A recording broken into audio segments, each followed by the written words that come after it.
আমাদের দেশ নায়ক তারেক রহমান মাননীয় প্রধানমন্ত্রী বিতিকা বিনতে হোসাইনকে সংরক্ষিত আসনের মহিলা এমপি নির্বাচিত করার জন্য আমরা কমলনগর রামগতির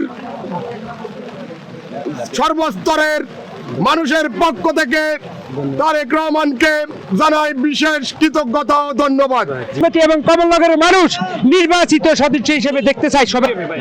বাংলাদেশ জাতীয় দল বিএনপির পক্ষ থেকে, আমাদের কমলনগর উপজেলা বিএনপির নেতা কমিটির পক্ষ থেকে গৌরব প্রজাতন্ত্রী বাংলাদেশ সরকারের প্রধানমন্ত্রী জনাব তারেক রহমানকে আমরা আন্তরিক ধন্যবাদ ও শুভেচ্ছা জানাই। এবং 200-র বেশি সার্ভিস ও ফিচারে লেনদেনের সব বিকাশ অ্যাপে সম্ভব।